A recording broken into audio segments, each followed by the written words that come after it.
Amen. Hallelujah.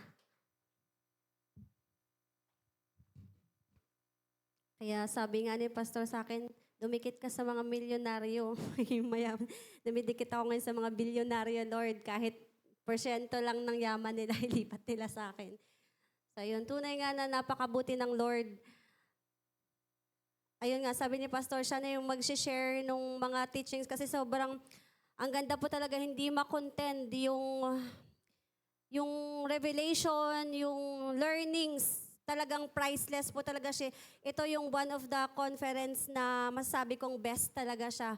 And one na nag-inspire lalo sa akin to move in the Spirit, no? And to hunger more about the Spirit of God. Kasi kumbaga kung mauunawaan nyo lang kung ano pa yung extend, unlimited kasi yung Spirit na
yung tao. As in, nagsastampid talaga sa harapan niyang pumunta para lang magpa-lay hands. Kasi grabe talaga yung carry na glory niya na ma-impartan ka nun. Sobrang priceless talaga. So, lahat nagdi-desire. Andun yung mga international pastor, may malalaki ng mga ministry, mga high-end ng mga pastors, pero grabe yung longings nila na mapatungan ng hands. Kasi nga yung impartation of hands, di ba, of laying of hands ng kinikerry nilang glory. So, lahat ganun yung longing, nagkakasiksikan talaga dun sa gitna. So, andun na ako sa harap, pero na-discourage ako kahit andun na ako sa harap, hindi pa rin ako pinatungan ng hands ni Papa Jens. At meron doon mga hindi naman tinawag, pero nagpumilit na pumunta sa stage. Kahit nandun na sila sa stage, dinadaanan lang talaga sila ng man of God. Hindi talaga sila pinapansin. Pag hindi mo call na papatungan ka niya, hindi siya pumapatong ng kamay. So ako sobrang discouraged. Sabi ko, Lord, every conference na lang parang, since hindi nga open yung vision ko, hindi open yung spiritual ko, more on feelings lang talaga na kumbaga for example, may demonyo, ramdam ko na dumadaan yung demonyo, parang pero never ko siyang nakikita at never ko siyang, siguro dahil matatakotin din ako. Dati nung mga young people pa ako, pag meron ng mga gumugulong dyan dati sa main, pag may mga gumugulong na dyan, pag may mga lumalabas na yung dila dyan, pag may mga napoposes na dyan, pinipikit ko talaga yung mata ko, Lord, ayoko na mga ganyan, ayoko. Huwag mo talaga akong bigyan ng giftings, Lord, ng spiritual. Huwag mong buksan yung mata ko. Yun yung prayers ko dati. Pero ngayon, kailangan natin. Amen? Kailangan na maging bukas yung spiritual. So, nung tanghali na, since pinalabas lahat, morning, pinalabas ulit lahat. So, shuffle na ng upuan ngayon. Pagbalik namin, puno na kaagad yung mga early bird. So, doon na ako sa dulo. So, hindi talaga ako mapakali. Sabi ko sa katabi ko, ate, alis lang ako muna. Kasi actually, nung first day pa lang, nung first session, iniwan ko na yung bag ko doon. Pagbalik ko, nasa lost and found na. Kasi nga, tatanggalin, andun yung wallet ko. Lahat talaga andun, iniwan ko kasi para lang secure ko yung seat na gusto ko doon ulit ako para pag matumawag nga, makakaano ulit ako. So, nasa lost and found na pinuntahan ko. Tapos andun na ako sa malayo na. So, mas lalo ako na-discourage kung kanina nga na malapit ako at nasa harapan ko siya, hindi ako nalihans. How much more ngayon? Lalo na talagang hindi ako malilihan. So, parang hindi na ako nag-expect na malilihans niya pa ako. And sabi ko, Lord, kahit hindi niya man ako malihans, ikaw naman ang Diyos na magbibigay ng lahat eh. So, hindi ako titigil lalo na mag-desire. Kasi sa mga narinig ko, sa mga nakita ko, hindi ako titigil na kahit portion ng anointing na yun, hindi ko talaga makuha, Lord. So, ayun na. Pumunta, naglakad-lakad daw, bawal maglakad-lakad, pero naglakad-lakad daw, nag-spot ako ng upuan talaga, Lord. Sabi ko, gusto ko talaga banda dito, Lord. So, mayroong upuan doon nasira. Literal nasira talaga yung foam nung upuan ay nasa baba. Tapos bakal lang yung, bakal lang. Nakiusap ako doon sa usher na, pwede ba? Sabi niya, ay ma'am, wala pong upo dyan kasi sira. Sabi ko, okay lang po kahit sira. Dito po ako upo sa sirang upuan. Sabi niya, kayo po, bahala. Pero ingat lang po kayo kasi makalawang. So, pinilit ko po talagang ayusin yung upuan para nakatabingi po yung puwet ko buong session kasi nga sira talaga yung puwet. Pero doon ako umupo. So, actually, na siya, medyo malayo na rin siya sa stage. So, nung hapon na, praying. Grabe po yung deliverance, all kinds of demons andun sa harap. Ang na-amaze ako doon, lahat ng mga ginagamit doon, they are flowing with the Spirit. May mga giftings ng Spirit, pero marami pong mga demon possessed na hindi po nila alam. Nakakatakot pala siya. Nakala mo you are flowing in the Spirit, na may giftings ka and you are okay with God. Pero mostly sa kanila may mga roots of demonic spirit na galing pa sa mga ninuno nila na hindi nila alam na nagmamanifest pala yun sa kanila. So, ganun katindi kasi nakikita ni Papa John in the Spirit kung ano yung situation mo. Eh, grabe talaga, para kang nanonood ng horror.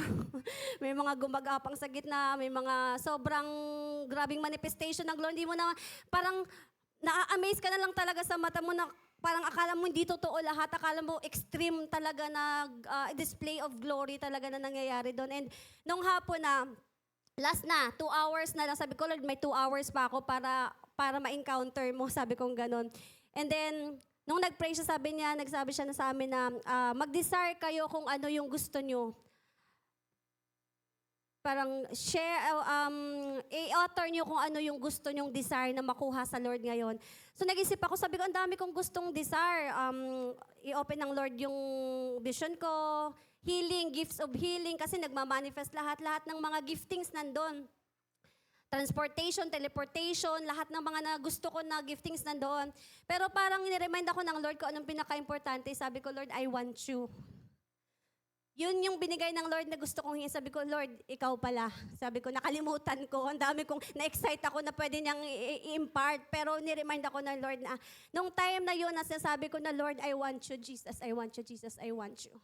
And nung time na ina-author, parang ilang beses ko pa lang siya na-author, Jesus, I want you, Jesus. Nasa harapan ko na po si Papa John.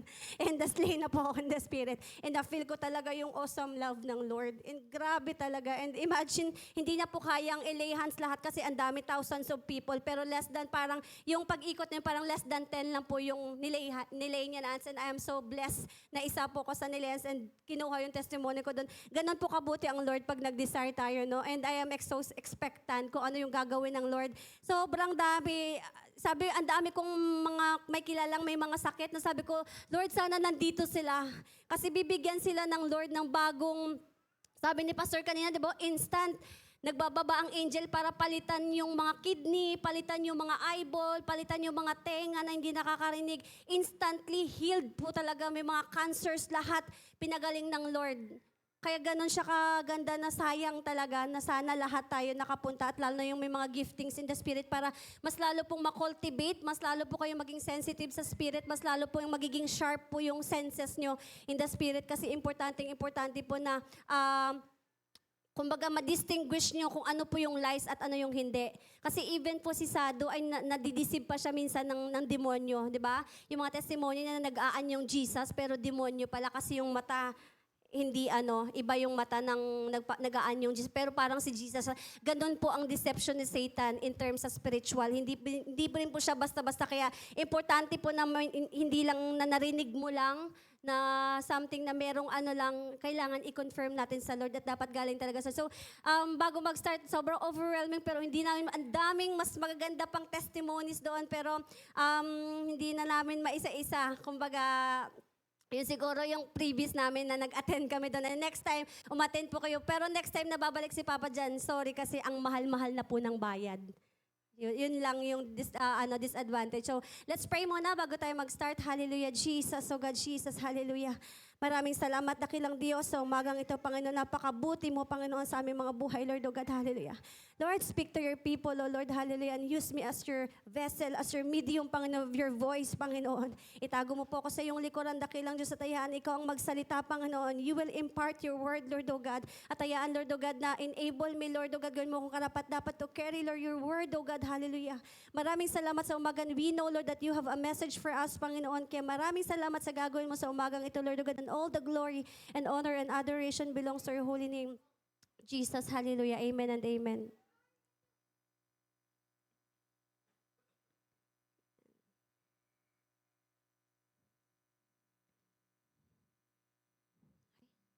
Liit lang. Yan. Ayan, so umagang ito yung text natin is about Exodus 8:1. Ayan, so anuhan ko siya ng 5 piece of heart. 5 piece, hindi ko alam kung bakit 5 piece of heart to, pero ayan. Kagabi nung pauwi kami ni Pastor na sinabi na ikaw bukas alas 10 na yun. Sabi nga lahat lagi tayong ready pagkasama si Pastor. Minsan ayoko rin nagtatabi kay Pastor kasi bigla ka na tinuturo eh. So iniiwasan ko si Pastor talaga pag alam ko magtuturo na siya, umiiwas na ako. Pero kagabi, pauwi na bigla na siya, ikaw bukas. Wala na akong nagawa. Sabi niya, kaya mo yan. So sumunod na lang tayo. So ayan, 5 piece of heart. Exodus 8:1, basahin natin. And the Lord spake unto Moses, Go unto Pharaoh, and say unto him, Thus saith the Lord, Let my people go, that they may serve me. Again, and the Lord spake unto Moses, Go unto Pharaoh, and say unto him, Thus saith the Lord, Let my people go, and that they may serve me. So, alam mo kagandahan sa word ng Lord, every time na binabasa mo siya ng paulit-ulit, nagkakaroon talaga siya ng ibang meaning. Totoo talaga, legit, kaya talaga yung sinabi niya na yung the word of God is sharpened 7 times, no?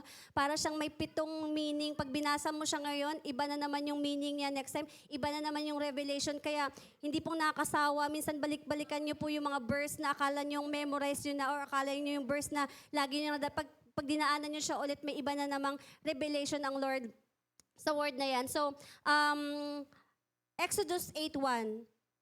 So kung mapapansin niyo, no? Whenever we hear why God rescue Israelite from Pharaoh is because ano yung naging main reason bakit gusto ng Israelite na umalis sila sa kamay ni Pharaoh? Kasi nahihirapan na sila, tama? They are cry out to God kasi in-slave sila, hirap na sila, nagugutom na sila doon, and grabe yung papahirap sa pagtatrabaho nila doon kay Pharaoh. Talagang pinahirapan talaga sila sa kamay ng kaaway. And every time na naririnig natin yung pag-rescue ni Moses doon sa mga Israelite, ang naiisip natin lagi ano yung pinaka-best na gusto nilang ma-desire, bakit gusto nilang umalis kay Pharaoh? Kasi gusto nilang pumunta ng anong meron? Bakit nila gustong umalis kay Pharaoh? Ano yung inilook forward nila? Walang may alam? Promised land. Di alam. Look forward po nila yung promised land. Amen? Sa mga taong nahihirapan, sa mga taong depressed, oppressed, excited ka na makawala ka dyan sa situation mo, 'di ba? Lalo na sa mga nasa kawalan ka, sa in need ka. Ano yung gusto mong malaman? Ano yung gusto mong ma-experience? Syempre, abundance. Amen? And there's nothing wrong naman kasi isa naman talaga yan sa purpose ng Lord. Bakit sila from hands of Pharaoh, papunta dun sa land of promise, yan po talaga ang promise din talaga ng Lord na mag-enjoy sila ng flows with milk and honey. Amen? So that speaks about abundance. So doon sila nakatingin nung time na yon na sige, excited na sila na umalis sila sa hand ni Pharaoh na puro hirap, puro pasakit, trabaho, tagutom. Kasi ang promise ng Lord ay abundance. Amen? Kaya sila excited na excited. Pero ang pinaka-main, nakalimutan nila, no? God promised to Israelite through Moses na tatanggalin sila, but nakalimutan po nila na kung ano po yung main na dapat nilang gawin. Ano po yun? Basahin nga natin. And the Lord spake unto Moses, Go unto Pharaoh and say unto him, Thus saith the Lord, Let my people go, that they may serve me. Amen. Yun yung main purpose po ng Panginoon. Bakit po? Kasi di ba, for how many years na sila na-enslave and for how many years kasi sobrang tigas ng ulo ng mga Israelites, they are keep on serving, worshiping different kinds of gods.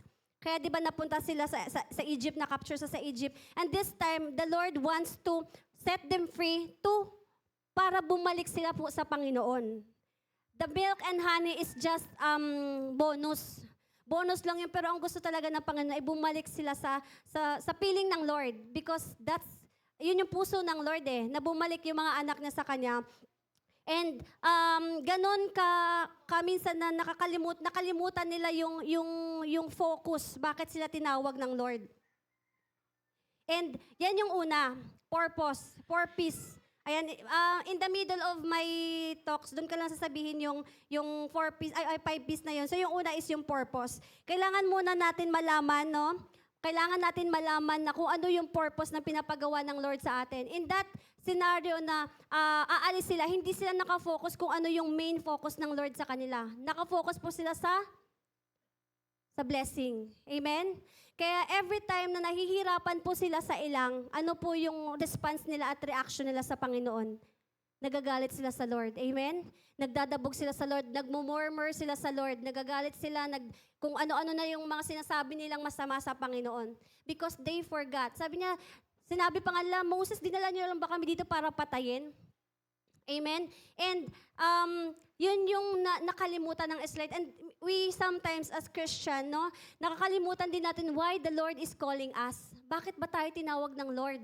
'Di ba? Minsan pumasok tayo sa ministry, nahirapan tayo, kino-question po natin yung calling natin. Meron ba dito na Lord, tinawag ka ng Lord, binitiwan mo lahat para sa Lord, sabi mo, Lord, magpupultime ako, yung iba kong sidelines, tatanggalin ko na dahil gusto ko mag-focus sa iyo. And there are times na dumaan tayo sa pagsubok, nakakusyon nyo ba na, Lord, talaga bang para ako sa pagiging Kristiyano? Tinawag mo ba talaga ako sa calling na to? 'Di ba? May mga nagtatanong, isa ako sa nagtatanong na ganyan. And we forgot kung ano ba talaga yung main reason why God called us to serve. And if that one reason is to serve, kailangan ba natin ng pera to serve? Kailangan ba natin ng career, ng fame and everything? God give us sufficiently kung ano yung needed niya sa atin. And kung wala kang blessing, wala kang pera, it doesn't matter kasi hindi naman yan ni-require ng Lord sa'yo. Kasi ang gusto ng Lord ay yung service mo. Amen? Kaya minsan naghahanap tayo na ano yung may offer natin sa wala ako, kailangan ko muna magtrabaho, kailangan ko kung saan-saan ako maghanap na para meron ako ma-bless sa Lord. Eh hindi naman yan hinihingi ng Lord sa'yo. God wants your time na meron ka. Amen? Pero hindi mo namang binibigay. Kaya minsan nakakalungkot na may mga ganyan na event, no? Yung iba, kung wala naman, di naman busy at meron namang time, why not to grab yung mga opportunity na binibigay ng Lord sa atin? Pero nahihirapan tayong ibigay sa Lord because for some reason, syempre hindi naman tayo mag-judge sa mga, kung ano man yung mga status nyo, kayo lang naman nakakaalam sa heart nyo, but yun yung gusto ng Lord, na isik natin deeply in our heart. Kung tinawag ka ng Lord sa ministry, ano ba talaga, Lord, yung purpose and calling? Kasi I believe na pag tinawag ka ng Lord, lahat ng provision needed mo, lahat ng mga kailangan mo sa katawagan na yan ay bibigay ng Lord. Hindi ka tatawagin ng Lord to distract you. Di ba? Sabi nga, yung sa post ko na, hindi ka binigyan ng Lord ng buhay para walain mo lang yan. Di ba, minsan pag nahihirapan tayo, pag wala tayong problema, gusto nating tanggalin yung buhay natin. Kasi feeling natin pinabayaan tayo ng Panginoon. God give us life. Amen? Binigyan tayo ng life and you know, ano ang sakripisyong binigay ng Panginoon para ibigay sa'yo yung buhay na yan. Yung eternal life na meron ka ngayon. Kita naman, alam naman natin, pero hindi, for some reason, nagbubulag-bulagan tayo kung ano yung binigay na sakripisyo ng Panginoon para sa atin to be sufficient enough na maging reason natin para i-follow si Christ regardless kung anong situation ng buhay natin. Amen? Kaya, isik natin yung heart natin na, Lord, ano ba talaga yung call ko sa'yo? And for that call, ano yung needed ko na minsan ang kailangan lang natin nga, equipping eh. 'Di ba? Kung maghahayo ka, hindi mo naman kailangan, although need natin ng financial pag mag-outreach ka sa ibang lugar, o kaya syempre pag pupunta ka sa mga taong in need, mas maganda pa rin na meron tayong maiabot sa kanila. Hindi lang yung pray tayo ng pray, pero kumakalam naman yung sikmura natin. Kumakalam yung sikmura natin at the same time, kumakalam din yung sikmura ng mini-minister natin, wala man lang tayong maiabot kahit tinapay. Amen? Kaya I believe na, sabi ko nga, kung ano yung calling sa'yo ng Lord, ipoprovide lahat ng Lord yung needed mo. So kung wala sa'yo yung feeling mo na kailangan mo, hindi mo yan kailangan. Ganun lang kasimple yan. Amen? Kasi the moment na dadaling ka ng Lord, kung saan ka man niya tinawag, kung ano yung need mo, ipapadala niya yan, right time, never late, as the Bible says. Amen? Kahit uwak pa nga, kung ano, sino uutusan niya para lang mapadala yung blessing niya yan. So that's the purpose na kailangan natin malaman. And going to promised land, without the right foundation and truth will lead us sometimes into the destruction. Kung hindi mo alam yung perfect foundation, truth, and yung foundation and truth kung bakit ka tinawag ng Panginoon in the middle of the ministry, in the middle of church, talagang magbe-breakdown ka. Kasi hindi mo alam eh. Hindi nila alam na ang tinawag sa kanila ni Lord ay to serve. To serve. And yung promised land is just a bonus and secondary. Pero doon po sila, di ba tayo minsan, naglilingkod tayo sa Lord because we are so expectant na pag naglingkod tayo sa Lord, pag nagbigay tayo sa Lord, alam na ibabalik ng Lord ng liglig, siksik at nag-uumapaw. Yun yung lagi natin kino-quote sa atin, di ba? Kaya ibibigay ko to sa Lord. Kaya ibibigay ko yung buhay ko sa Lord kasi alam kong ibibless ako ng Lord abundantly. We are always looking for the blessing. We're always eager sa response ng Panginoon sa atin. And ano ba yung main cause? Ano yung main foundation? Bakit tayo tinawag? To serve God. To serve God. To serve God. And the blessing is just darating na. Kaya nga, di ba sa Bible, na inaunawaan ko na yung seek ye first the kingdom of God and all these things shall be added unto you. Na hindi mo paghihirapan, kusang darating at ibibigay ng Panginoon. So, the very reason when someone grasps the blessing, no, sometimes, pag nahawakan nila yung blessing na gusto nila, ano po yung nangyayari? Sometimes nilalayo po sila ng blessing sa Panginoon. Tama? At minsan, worse, hindi lang nilalayo, nakakalimutan nila ang Panginoon dahil sa blessing. And kaya nakakatakot po minsan ng blessing. If you're not ready, always nasabi ni Pastor, if you're not ready to handle the blessing, nakakatakot po siya. Kasi it could be build you or break you. It could lead you astray or it could lead you far away from God. Kaya nga mas maganda talaga ang problema. Alam niyo kung bakit? Pag may problema tayo, ano yung response natin? Tumatawag sa Lord. Lumalapit sa Lord. And that's the very reason na gustong-gusto ng Lord na bigyan tayo ng problema kasi doon lang tayo lumalapit sa Kanya. Amen? Ironically man, but yun talaga din ang response natin. And the Lord is working with us accordingly. Pag nakikita ng Lord na pag nabibless ka, mas lalo kang lumalapit sa Lord, i-withheld ba ni Lord ang blessing sa'yo? Hindi. Kasi minsan kailangan natin maunawaan kung sino talaga yung Diyos na pinaglilingkuran natin kasi God plans for us is abundance. Amen? For I know the plans I have for you, says the Lord. plan to prosper you and not to harm you. Plans to give you hope in the future. Yan po yung pangako ng Panginoon, and apart from that is lies from the enemy. Pag sinabi ng Lord, tinawag ka sa ministry para maghirap, that's a lies from the enemy. Tinawag ka ng Lord sa ministry para isurrender mo ang lahat at maging miserable ang buhay mo. The Lord never says na pumunta ka sa akin para maging miserable ka. Yes, sabi ng Lord, pumunta ka sa akin at hindi ko ipapromise na pag nag-follow ka kay Christ ay madali ang buhay mo. But ang promise ng Lord, lagi kitang sasamahan saan ka man. At the very end of time, kasama mo ako. Amen? Yun yung mga promise ng Lord. Lagi natin balikan yung promise ng Lord kasi yung mga bulong ng kaaway at deception ng kaaway, minsan yun yung pinapakinggan natin. And yung current situation natin, yun po yung tinitingnan natin at hindi po tayo nakatingin sa foundation. Bakit tayo naging Kristiyano? Bakit tayo nandito sa armor of God? Bakit ka nagsisimba? Bakit ka naglilingkod sa Lord? Lagi po natin balikan yung foundation. As much as God wants us to bless, but God will not because sometimes it costs us. Ang cost sometimes ng blessing is talagang mapapalayo tayo sa Lord kasi hindi nga natin kayang i-handle yung blessing. Amen? Baka nga meron ka lang pang shopping dyan na malaki-laking pera, baka magpunta na tayo kung saan. Amen? And hindi natin, ang iba ha, not all. Kaya nga, depende. Minsan blessing tayo, mamaya na yung blessing, magsisimba muna ako. Whatever na magagawa ko naman yan after church. Amen? So, ganun lang. Yung stand mo sa Lord, and kung yun nga, kung alam mo yung foundation na kung anong meron ka sa Panginoon, hindi po talaga tayo mawiwiggle sa pagsamba natin sa Panginoon.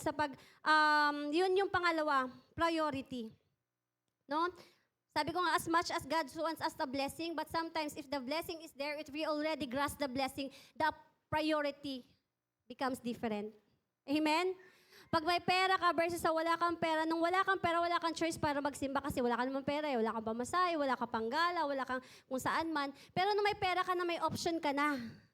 May option kang magsimba or mag-option kang mag-shopping. May option ka ng pumunta kung saan. Amen? May option ka sa akin, may blessing na eh. Amen? Pero gano'n natin i-hold yung blessing na yan na, oops, mamaya ka na. May pera man ako or wala magsisimba ako sa Lord. Ang Sunday ay para sa Lord. And that is non-negotiable. Non-negotiable means kahit anong mangyari, hindi ko iti-trade yung Sunday ko sa Panginoon. Kaya i-assess natin yung heart natin na ano ba ako pag may blessing na at ano ba ako pag walang blessing. Kasi God knows us more than us. Amen? Kilala tayo ng Panginoon more than sa pagkakilala mo sa sarili mo. Kasi nga, sabi nga, di ba, alam ng Lord kung anong kakayanan mo pero hindi mo alam. Alam ng Lord kaya ka tinatawag because you have the capabilities and yet you don't know. Lord, ang liit-liit ng tingin sa sarili natin kasi feeling mo hindi mo kaya.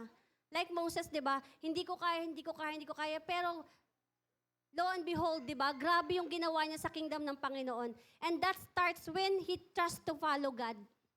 Pero nang hindi siya nag-follow sa Panginoon, ano ba yung kaisipan niya? Wala, hindi ko kaya, matanda na ako, utal-utal na ako, wala na akong strength. Hindi ko na kaya yan. But God sees differently. Amen? Sabi nga ni Keriki kanina, no, iba ang kaisipan ng Panginoon sa kaisipan natin. And our thinking is just limited lang talaga. Limited, kaya let's allow God, no, na siya yung mag-control sa atin sa kung ano man. Sabi nga doon sa conference, no, even our minds, may mga spirit po na nag-govern dyan. And this thoughts of us is not our thoughts. Mapapansin nyo, minsan may mga iniisip kayo na hindi nyo inisip.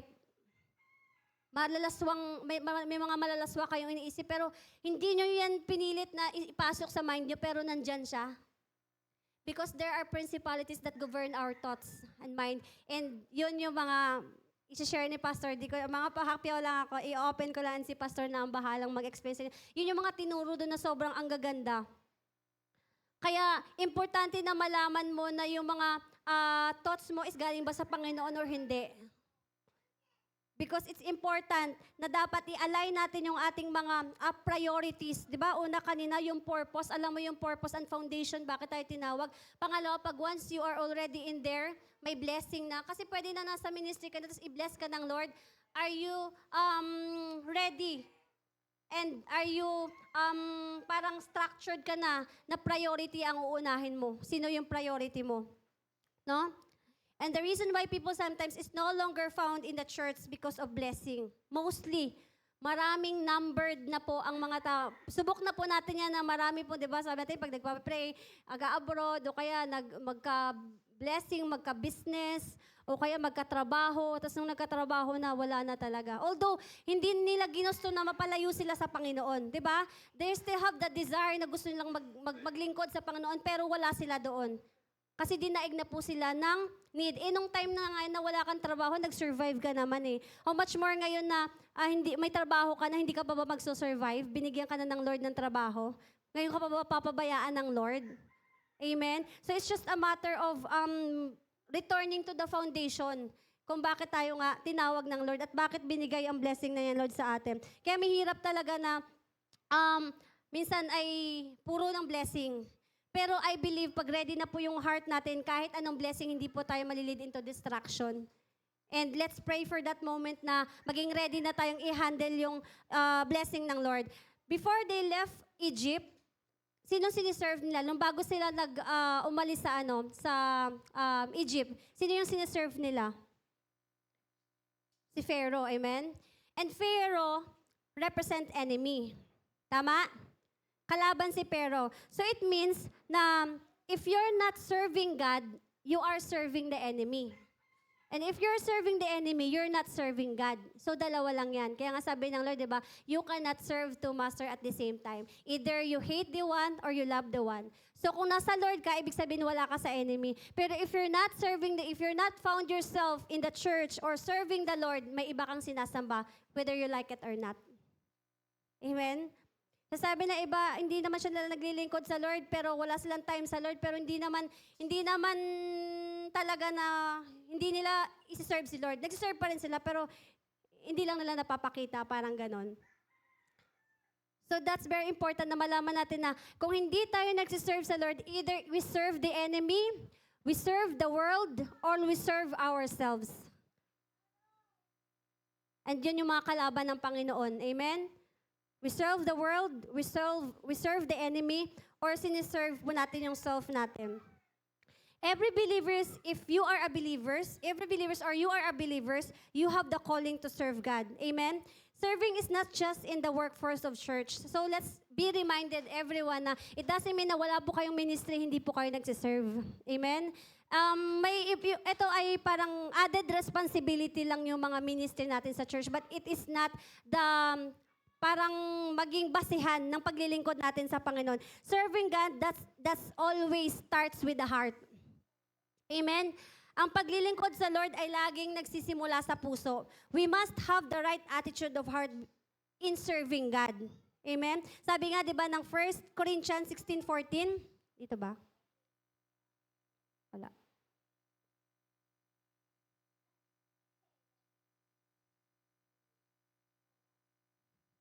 Wala dito. So sabi ng 1 Corinthians 16:14, let be all done in love.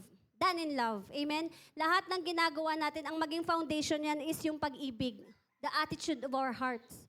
Kung ano yung ginagawa mo sa Panginoon, na may kalakip na puso kung bakit mo ginagawa yan. Amen?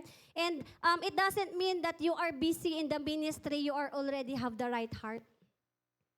Kasi there are times na feeling mo na nagsiserve ka sa Panginoon pero hindi pala. And I-explain ko siya later. In serving God, it must be the right attitude. Tingnan natin sa 1 Samuel. Ito, asan is 1 Samuel? Yan, 1 Samuel 16:7. 1 Samuel 16:7. But the Lord said to Samuel, don't judge by his appearance or height, for I have rejected him.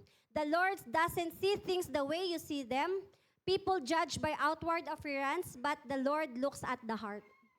Amen? Sa tingin natin minsan yung paglilingkod, ito yung tamang paglilingkod. Ito yung tamang paglilingkod. Meron po tayo minsan basihan kung ano yung tamang paglilingkod. But it's not. Sa Panginoon, hindi po yun yung basihan ng paglilingkod. Ang basihan po ng Lord sa paglilingkod ay ang puso. Maging clear po sa atin yan. It could be that you are so busy simula sa anumang pwede mong puntahan na ministry, gawin mo man lahat ng ministry, if you have the right, you don't have the right heart, it's still not kalugod-lugod sa harapan ng Panginoon. Amen? Because the requirements is always heart. Always heart.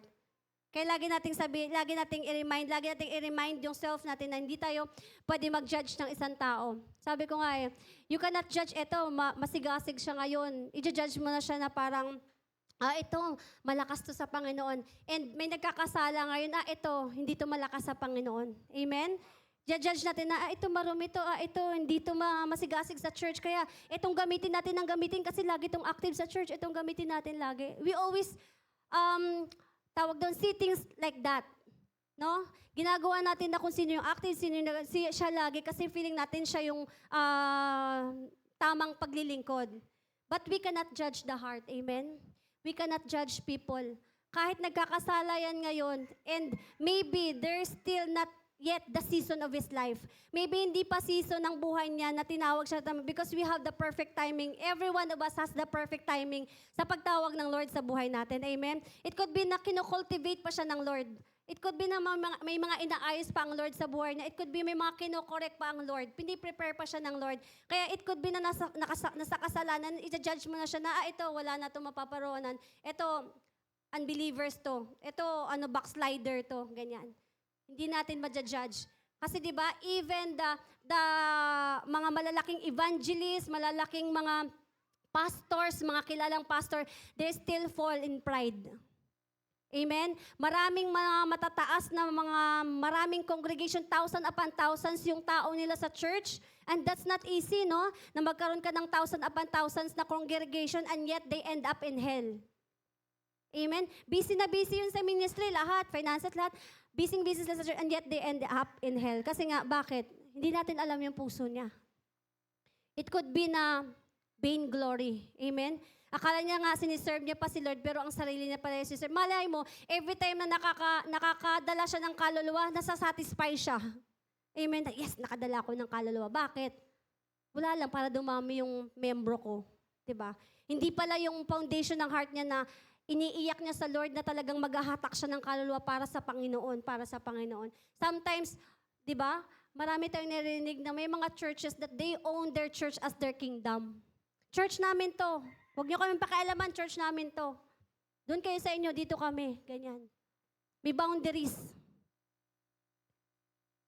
May mga pastor na parang gusto nila kung ano lang yung gusto nila, yun lang yung mangyari sa church. Kaya yung mga nakakatakot, hindi natin alam. Pastors na yun bago ka maging pastors, marami ka munang pinagdaanan, bago ka nila i-ordain as pastors. And you cannot judge. Amen? Yun yung masabi ko na kahit masabi mong merong sa likod dyan na, like Lazarus, di ba? Si Lazarus ay isang pulubi. Pulubi na walang makain na namumulot, sabihin natin siyang badyaw. Sabihin natin si Lazarus isang badyaw. Di ba? Nangihingi sa atin. Minsan na, judge natin na, wala. Doon kayo, ganyan. Di ba? Pero sila pa pala yung save. Amen? Yung Lazarus na mahirap na walang makain na dinidilaan ng aso yung sugat niya, siya pa yung nasa feeling ng Lord. Hindi yung mayaman. Amen? We cannot judge. Nung time na namatay si Jesus, may katabi siyang dalawa ba? Tatlo ba? Anong katabi niya? Dalawang magnanakaw. Ibig sabihin na yung dalawa na yun ay bitiranong magnanakaw. Ibig sabihin siguro noon, bata pa lang mga magnanakaw na talaga yung kaya tumagal na sila sa sa talagang bitay na yung nila, yung, crucifixion na talaga yung judgment nila. Pero there are two kinds of magnanakaw. There are both magnanakaw, pero ang isa, may pusong mapagpakumbaba. Amen? Paras lang naman sila di na mapunta sa impyerno Pero yung isa, sabi ng isa, Lord, dumating siya sa pagkakataon na at the point of his death, dumating sa kanya yung repentance and grace ng Panginoon. And behold, sabi ng Lord, you will be with me in the paradise. Sino ditong hindi magnanakaw? Diba? Sinong magnanakaw dito? We'll never know. Yun, kaya hindi tayo pwede mag-judge ng puso ng isang tao. Kung it could be sa mata mo, perfect yan. But it could be sa mata ng Panginoon. Perfect ba siya? Kaya, we always discipline ourselves na wag talaga tayo mag-judge kahit kanino. Kahit nagkakasala pa yan, never judge. You will never know pagdating ng panahon, baka ikaw yung pumalit sa situation niya. Amen? So, other serving God, akala nila, nagsiserve sila sa God, pero siniserve pala nila, they're actually serving themselves. And sometimes, they are using the platform of ministry. Ito, nakakatakot. They are using the platform of ministry, nagmi-ministry sila, pero they are serving themselves. Gaya ng sa pagtugtog. Nakakatakot magtugtog po at nakakatakot na mayroon kang ministry kasi pwede kang ma-vain glory. Pag binigyan ka ng Lord ng galing sa pagtugtog, iisipin mo, pag nakatugtog ka, bumaba yung glory, feeling mo dahil sa'yo. Amen? Yun yung kailangan na bantayan ng mga musician at na baka maagaw mo yung glory ng Panginoon. Amen? Sa pagsasayaw before, kaya tinigil ko yung pagsasayaw. Kasi feeling ko pag sumasayaw ako, pag pinupuri, ang galing-galing mo naman sumayaw, na-enjoy akong tanggapin yung praises nila. Hindi ko nakalimutan, ay para pala sa Lord. Ang Lord pa lang, hindi sumagi sa akin sa isip ko na, para sa Lord pala yung pagsasayaw ko. Hindi, ang Lord. Tawag sabi doon, sumayaw ako, tapos ipipraise ka. Hindi, ang Lord talaga yon. Wala, hindi ganon. Deep in our heart, nag-enjoy tayo sa praises ng tao. Amen? Pinipraise ka ng gustong-gusto mo na nire-recognize ng Lord kung ano yung ginagawa mo. Gustong-gusto mo na nire-recognize ng tao kung ano yung mga binibigay mo or kung ano yung mga na-offer mo. Amen? Gustong-gusto mo na pag magaling ka, nire-recognize na ang galing na yan, ang galing niya. Kahit hindi mo man aminin, pero deep in your heart, kahit sometimes sabihin natin na, glory to God, pero there's something in your heart na kumukurot na, thank you Lord, kasi magaling pala ako, di ba? May mga ganon na, galing ko pala. May mga ganon. Minsan nakakalimutan talaga ang Lord. They already, inaangkin na nila yung glory na, it's because of me, it's because of me, it's because of me. Ako ang magaling, ako ang magaling, ako ang magaling. And kailangan po natin bantayan yung heart. And meron akong testimony na napanood sa YouTube and isang prophet ang nag-share nito. So meron isang pastor na siya ha, and he is the, tawag doon, pillar na talaga siya ng church. He is a pillar of church. He is an intercessor, warrior, and then marami siyang ministry na hinahawakan. And people seeing him as talagang malalim sa Panginoon. Ay, ang dami niyang ministry. Spiritual warrior, worshipper. Malalim to sa Panginoon. Pero 'di ba, gaya ng na-learn namin doon na hindi pala basta-basta magiging prayer warrior ka. You must understand kung sino yung kalaban mo at you must understand kung ano ka in the spirit realm. Maraming level, it could be, si pastor na lang mag-share sa inyo. Basta ang dami talagang magandang learnings na ibinigay ang Lord doon. Dapat alam mo kung ano ka in the spiritual realm para alam mo kung ano yung mga atatakihin mo rin kaaway. Hindi ka pwedeng basta-basta lang na pumapasok ng realm na hindi ka handa at hindi mo alam kung anong identity mo sa spiritual realm. Kaya importante, hindi ka lang pray ka lang dyan, binubunot ko yung mga demonyo. Yung mga high-ranking demonyo yung kinakalaban mo. Kaya minsan, hindi natin alam, talunan tayo kasi akala natin nagwawasak tayo, nagka-cast out tayo, pero yung nabunot mo pala is high-ranking angels na hindi mo nga kilala, high-ranking siya. Galing pala siya sa pit ng hell. Kung ano man yung pinagpipray mo dyan na demonic possess, galing pala yan kay Satan mismo itself and high-ranking angels. And haharap ka dyan without the right anointing and without the right knowing yourself kung ano ka ba sa spiritual. Kaya ganun po siya ka-delicate in terms sa kailangan malaman, lalo na sa may mga giftings ng, yun nga, sa mga prayer, sa mga open and close yung mga vision, kailangan na ma-align nyo po yung mga giftings nyo. Kasi hindi basta-basta. Kumbaga, binigay sa inyo ng Lord yan, it's because you have the great and big responsibility. Amen? As parehas ng pastor, you have also the partition of bigat ng responsibilidad na meron kayo. Kaya kailangan nyo pong pag-igihan, kailangan nyong alamin every details ng kunwari ako, giftings of vision. Kailangan ko yung mga, malaman ko anong disadvantage and disadvantages, ano yung mga kalakip na mga nilalagay ng kaaway para tirahin niya ako with this kind of giftings that I have.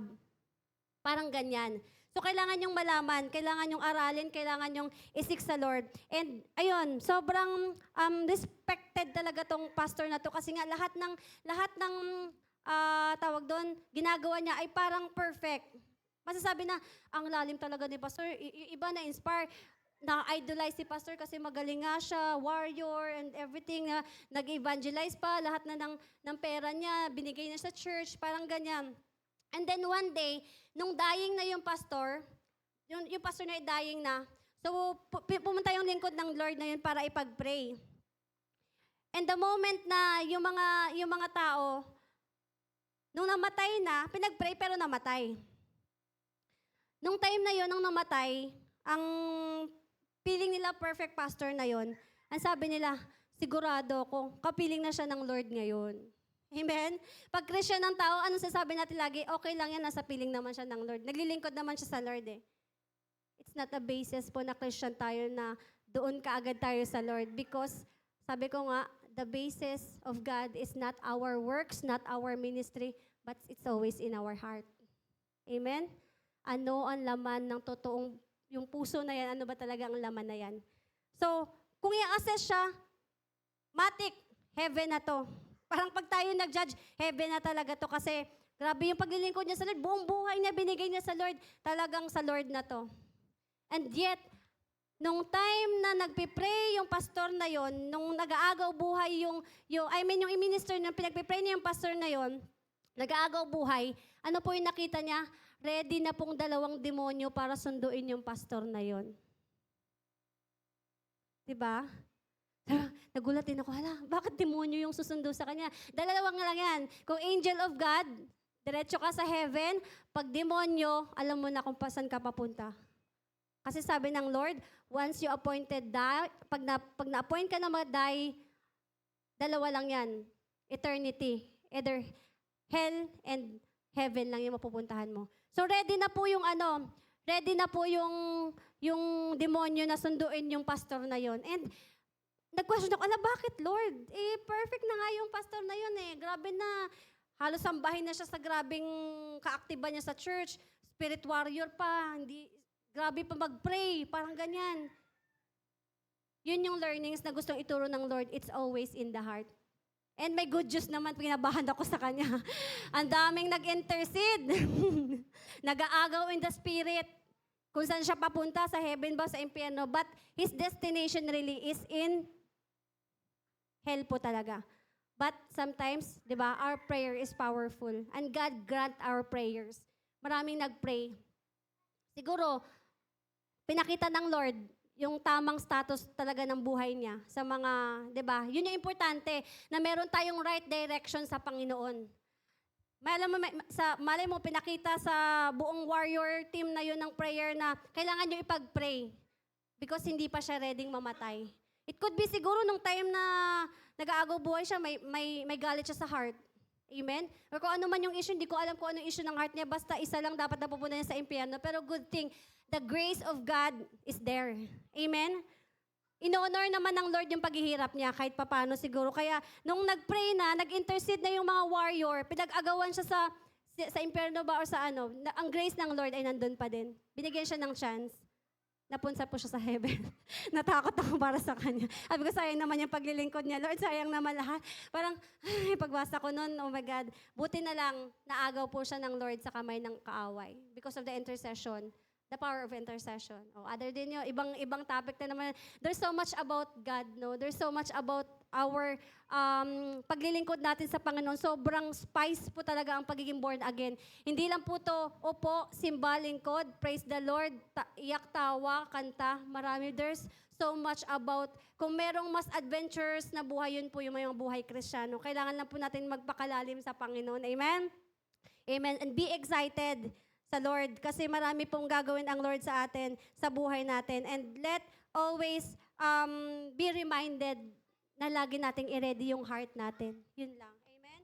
Yun lagi inaano ng Lord na laging ayusin natin yung puso natin because it reminds sa atin ni Samuel, ang sabi ni Samuel, people looks at the appearance, the physical, the action, ginagawa mo, but God never looks in that thing.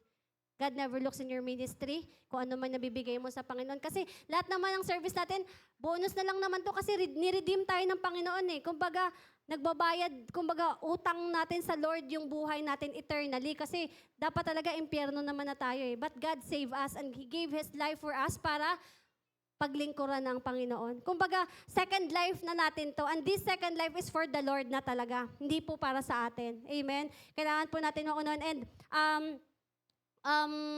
sa Psalms 105:37, when they left Egypt, God loaded them with wealth, gold and silver.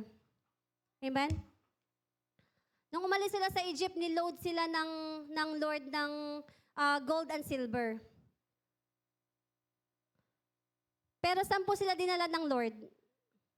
Nung paglabas nila ng Egypt, saan sila dinala ng Lord? Sa desert. Sa disyerto. Wherein silver and gold is no value. Amen? Yung yaman na bit-bit nila, wala pong value sa kung saan sila dinala ng Lord, wala pong value yung gold and silver. Kaya wala silang nagawa doon eh. Anong ginawa nila? Gumawa na naman sila ng rebulto, ng calves. Out of that gold and silver na gabi talaga yung tigas ng puso ng mga Israelites, no?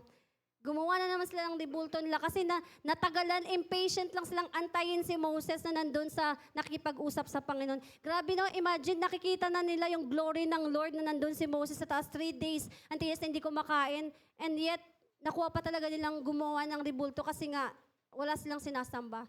Ganun kapaling talaga yung heart ng mga Israelites. Pero grabe talaga. Makita mo rin, grabe din ka-patient ang Panginoon para mahalin yung Israelites. Amen? Ganon din yung love ng Lord para mahalin niyo yung mga Israelites na yon. Kahit gaano katigas ang puso nila, still the grace, the love, the provision of God is there. And that's the third, the provision. Nung time na yon na umalis sila sa kanila, masaya na sila, di ba? Kasi dala-dala nila yung gold and silver ng mga Egyptian eh. Pero dinala pala sila ng Lord sa desierto wherein the golds, the money have no value. And tinuruan po sila ng Lord. Ang tinuro po sa kanila ng Lord is not to focus on the blessing. Kasi nga anong purpose talaga nila? Yung purpose po nila talaga ay to serve God. Ando na naman sila sa moment na excited na silang hindi to meet God. Kasi dapat maging excited sila kung ano yung ano ng Lord. Eh. But they are excited na mapunta na talaga sila sa blessing.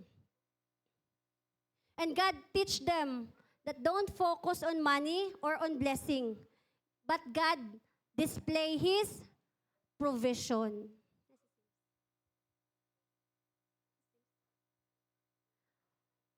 God display His provision. Amen? Nakita natin kung gaano, kahit wala yung gold and silver, kaya po tayong buhayin ng Panginoon kahit 40 years pa yan. Amen? Hindi po sila na-sustain ng pera nila, ng gold nila, ng silver nila. But sino nag-sustain sa kanila? The Lord sustained them. Kaya yung damit nila, pagkain nila, tubig nila, meat nila, uwak yung nagpapadala, manna from heaven, everything. Pinakita ng Lord sa kanila na kahit gano'ng katigas ang puso nyo, ang pag-ibig ng Lord is abundance pa din sa atin. Grabe yung love ng Lord sa Israelites. Kaya kung ikaw minsan nawawalan ka na ng tiwala sa sarili mo na, kamahal-mahal pa ba ako ng Panginoon? Okay lang yan, tingnan mo ang mga Israelites. Basta wag ka lang tumigil sa Panginoon. Just continue. Kung nafe-feel mo yung sarili mo na parang ang layo-layo mo na sa Panginoon, ang wag na wag mong gagawin ay mas lalong lumayo sa Panginoon.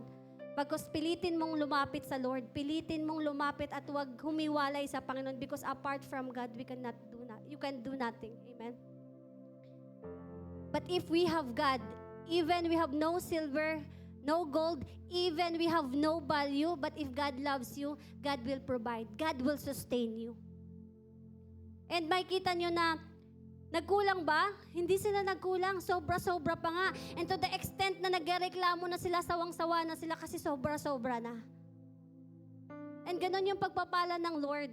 And pinagpapala na sila ng Lord, and yet meron pa rin silang reklamo. So you see, kahit i-bless ka pa ng Lord, kahit kasama mo po ang Lord, even you see the miracles of God, even you experience the healing, kasi dumating sa point na ang dami nagkasakit sa kanila and hiniled sila ng Panginoon. Kasi nasa ilang walang hospital, walang doktor, but God healed them. Any aspect, pinakita ng Lord sa ilang na that any aspect of your life, God can sustain you if you fully trust and yield to God. Wala kang hindi pwedeng hingiin sa Panginoon because our God is unlimited and sufficient God in all our needs. Amen? Lahat ng pangangailangan mo kayang tugunin ng ating malaking Diyos. Depende sa kung papaano mo kilala ang Diyos mo. Kaya ka bang i-provide ng Diyos mo? Kaya bang yakapin ang puso mo kung hanggang anong kayang ibigay ng Lord sa buhay mo? Are you limiting God? Nililimit mo ba ang Lord na, baka hindi ako bigyan ng Lord ng pamasahe sa camp? Malaki yun, 1.5. Ilan kami? Diba? Or are you fully trusting God? Lord, gusto kong sumama. Regardless may pera ako, wala, ikaw ang bahala. Lord, you see the desire of my heart. And God will surely provide. Amen? Sabi ko nga, Lord, nung time na yun na ang aga ko, ako nagbukas sa Cuneta Astrodome. Kahit wala akong vision, but Lord, sabi ko kahit hindi man ako ilay hands ni Papa John, I will never stop seeking you, Lord. And I believe there are appointed times for me. Although na-encounter ko na ang Lord, kaya nga tama yung sinabi na if you encounter God, you will never be the same again. Pag na-encounter mo talaga truly ang Panginoon, dun ka lang truly talaga na mag-move din talaga sa Panginoon. And that's why gusto ko lagi encounter ng encounter para mas lalo tayong magdire-diretso sa Panginoon at wag na tayong mag-stop. Provision. First, purpose. Ano yung pangalawa natin? Priority. Pangatlo, provision. Provision or prosperity. Ang pang-apat, paano mo proofing. Paano mo mapapatunayan yung love mo sa Panginoon? Paano mo mapapakita na talagang mahal mo ang Panginoon? And the proof of our love for God is found in your genuine service for God. Amen. Kaya naman tayo nandito sa Panginoon kasi alam natin na mahal natin ang Panginoon. Amen? Your genuine love for God is found in your genuine service. Totoong paglilingkod sa Panginoon. Kasi, you cannot say, di ba, sabi natin, mahal ko ang Panginoon. Pinaglilingkuran ko ang Lord. Mahal na mahal ko ang Lord, pero hindi ka makapagbigay ng oras sa Panginoon. Hindi mo sinisiksik yung sarili mo na, Lord, gamitin mo ko in every way. Kung ano man, from ushering to ano man pwede na igamit, gamitin mo ko, Lord.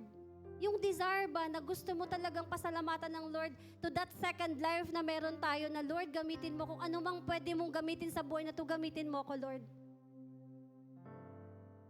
It will found in our service. Pero kung sinasabi mong mahal mo ang Panginoon, pero hindi mo kayang ibigay ang oras mo at paglingkuran ng Lord, you must check your heart. Because, sabi nga natin, love in action. Ang pagmamahal ay may kalakip na action yan. Amen? For example, sa kapatid na sobrang pasaway, madaming pagkakasala, gaya sa atin, di ba? Gano'n man tayo nagkakasala, gano'n man yung karumi natin, nung time na niredeem tayo ng Lord, dahil na-deceive si Adam and Eve, and we are doomed to destruction, ano yung ginawa ng Lord dahil mahal niya tayo? Binigay niya yung buhay niya. Amen? The service of life. Ibinigay ng Lord yung serbisyo niya sa pamamagitan ng pagbibigay niya ng buhay niya, and that's not. Kaya tayo wala nang masasabi sa Panginoon kasi He already gave the ultimate service. And that's giving His life to us. Amen? Kaya i-assess mo yourself that if you truly love God, are you really loving God? Are you serving genuinely? And that's something na hindi po pwedeng sagutin ng katabi mo or kung sino man. Because you can only assess your heart before God. Kaya tayo, every time na nasa presence tayo ng Lord, siyasatin mo, O Diyos, ang puso ko. Amen? Kasi hindi natin minsan nasisiyasat kung ano yung mga laman ng puso natin. Lord, siyasatin mo ang puso ko. Pusong basag. nagpapakumbaba. Purify my heart, Lord, O God, because always, always, and always, ang requirements ng Panginoon yung puso natin. Kahit anong mangyari man, kahit i-bash ka or something, ano man ang nangyayari sa paligid mo, make sure na hindi nadudumihan yung puso mo. Kaya every time na nadudumihan ang puso ko, pag may nangyayari sa akin, ang lagi nire-remind ng Lord, ops yung puso mo, ops yung puso mo. Kahit anong problema yan, kahit anong pinagdadaanan yan, nag-aaway man kayo and everything, dapat pumunta ka agad sa paanan ng Panginoon. Lord, sorry, linisin mo ang puso ko. Because at the end of the day, the most matter is yung heart mo sa harapan ng Panginoon. Kaya, yun yung pang-5 natin. But first, basahin natin yung Joshua 24:14 to 15. Now therefore, fear the Lord and serve Him in sincerity and in faithfulness. Put away the gods that your forefathers served beyond the rivers and in the Egypt, and serve the Lord. And if it is evil in your eyes to serve the Lord, choose to this day whom you will serve, whether the gods of your forefathers served in the region beyond the river, or the gods of Amorites in whose land you will dwell. But as for me and my house, we will serve the Lord. The progression of your service to God. Amen? Na kahit anong mangyari, kahit sabi ko nga kahit hindi mag-attend si pastor sa mga conference, magpapatuloy ako. Because I am hunger for God. Kahit sabihin ko yung armor of God, pagdating na time, hindi na sila magsiba, Lord, give me grace to continue. Because at the end of the day, hindi ang asawa mo, ang anak mo, yung pamilya mo, yung pastor mo, yung mga ka-discipler mo, it's you and God only. Kayo lang ng Lord. Hindi mo pwedeng isisi sa Kanya, Lord, natisod ako kaya nag-far away ako sa church. Lord, natisod ako kaya ayoko na. Lord, nasaktan ako, na-offend ako kaya ayoko na. At the end of the day, it's your status of your heart before God. Amen? Kahit gano'n ka busy sa church, kahit anong ginagawa mo sa Lord, it's always the status of your heart. Kaya hindi po, parang, yun yung tinuro sa akin na parang, pag masigasig sa Lord, amen, hallelujah, praise God. Pag ito naman, nagkakasala, wala sa church, far away, I never judge. Kasi malay ko, pagdating ng panahon, great and mighty things pa lang gagawin ng Lord. Tapos tatawanan mo lang kasi nagkakasala ngayon. And you will never know, pagdating ng time, ikaw pala yung lumayo sa Panginoon. You can never judge. Kaya ingatan po natin yung ating mga judgment. Amen? Gaya ng pag-judge ni Saul na hindi si David, si Samuel, hindi si David yung dapat. Dapat yung kapatid niya na malaki yung katawan, yung brusko, yung warrior talaga, mukhang warrior. Amen? Si David, patpatin, maliit. Pero as a king, di ba? Pag king ka naman, sino yung pipiliin mo? Siyempre yung best. That's a king of the land eh. Pero anong nakita ng Lord kay David? Hindi naman muscles eh. Hindi naman galing. But God sees the heart of David. Amen? Ang puso ni David yung nakita and the right attitude, the right requirements why he was possessed the possession as being king and replace Saul. Puso. Puso talaga ang gusto ng Panginoon. Moses was called to carry the burden na dalhin ang Israelite to the promised land. Diba? Si Moses ang pinagbigyan ng ordination and command ng Lord na dalhin mo sila doon sa land of promise. Pero anong nangyari sa ilang? Anong nangyari sa ilang? But Moses became irrelevant in the eyes of God. What means irrelevant? Na-disconnect. Na-disconnect si Moses sa calling niya. Imagine, sabi ko, hindi ko ma-imagine. Pero hindi ko ma-imagine. Moses is tagged as the meekest man live on earth. Ano yung meekest? Humble. Ano pa? Gentle. And willing to serve God. That's Moses. Amen? He is the meekest man, and yet, amen, he became irrelevant in the eyes of God because sa isang pagkakamali lang. Imagine mo, kung tutusin, kung ako mag-judge, Lord, hindi naman kasalanan ni Moses kasi nagalit lang talaga siya sa mga Israelite, amen? The Lord commanded him to speak on the rock. Pero anong ginawa niya? Sa sobrang gigil at galit, sa sobrang tigas ng ulo kahit sino-sino. Siguro kung ako sa time na yun, hindi yung rock ang pinalo ko, yung mga Israelites yung pinagpapalo ko. Tigas na ulo nyo. Pero ang commandment ng Lord sa kanya, speak to the rock. Pero pinalo niya sobrang inis, naubos na siguro yung pasensya na. And that thing disqualified him to God. He became irrelevant. And that irrelevant thing, no? Na dapat siya yung mag-carry sa tao doon ng mga Israelite, doon sa promised land, even siya hindi nakapasok sa promised land. And ang masakit pa, his position, his path, was replaced by Joshua. Hindi naman dapat si Joshua yun. It's Moses' original calling. Pero dahil dumating lang sa point, siguro napagod na talaga siya, na-disobey niya na ang Panginoon. And nakakatakot kasi syempre, yung level ni Moses ay sobrang taas na kasi he already walking in God. Kaya medyo sensitive na yung, kumbaga, onting pagkakamali niya lang, maa-account na ng Panginoon. Kasi, kumbaga, he is already walking with, he see the Lord face to face na eh. Amen? The Lord already shown the glory to him. So parang hindi na talaga siya pwedeng magkasala. But with that one sin, no, na nag-disobey lang siya, na sobrang galit niya sa katigasan ng ulo ng mga Israel, pinalo niya yung bato. And that makes him irrelevant in the eyes of God. And yun yung nakakatakot na why we are serving God, baka makagawa tayo ng ikarelevant natin sa harapan ng Panginoon. And that irrelevant with our lives, it could be na calling mo to, but it will gonna go to other people. Your spot in God will be replaced by others. Amen? Lagi niyong iisipin na yung spot mo, there's always people who are hunger to be in that spot. Amen? The sonship that we have to the Lord. Kunwari ako, sa pagsasalta, minsan ayoko talaga maging pastor. Never in my entire life, ayoko talaga maging pastor. But there are people who are desiring to be pastors. Amen? Yun yung, Lord, gusto ko talaga maging pastor, magsalita sa harapan mo, ganyan. Ang daming nagde-desire and any moment, pwedeng tanggalin ng Lord ang pagiging pastor. And it will be replaced by other. Amen? Nakita ko doon, sobrang andaming, kung hunger ako, mas maraming hunger doon.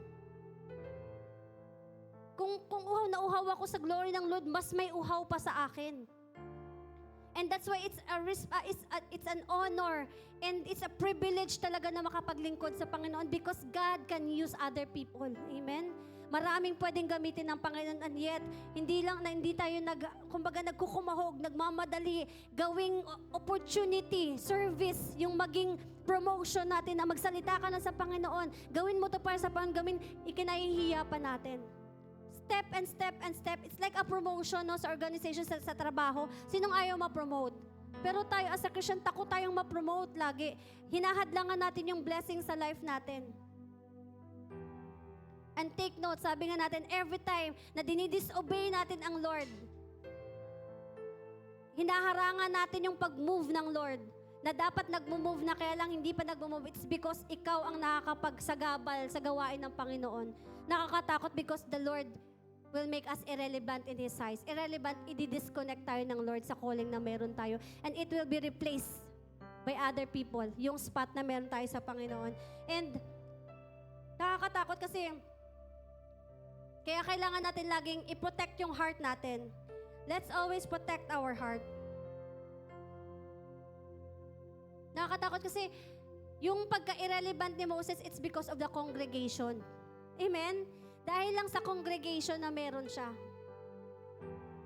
And even Paul, pinapersecute din siya ng congregation niya. Na mga members niya sa church. Ginagamit mo lang kami para ginagamit mo lang kami. And Paul always proved himself na hindi ko kayo kailangan. Whatever I am doing, I always do it out of my love for the Lord. Laging pinapatunayan ni Paul yan sa mga tao niya. Kaya nakakatakot na sometimes even our co-Christians will discourage us in serving God.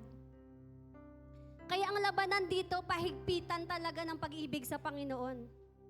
Ihigpitan, i-buckled up mo yung puso mo sa Panginoon kasi liligligin talaga tayo in this end time. And sabi ko nga, onting pagsubok pa lang ay talagang nangihina na tayo sa Lord, nagtatampo na tayo sa Lord. How much more in the great shaking that will gonna be happen?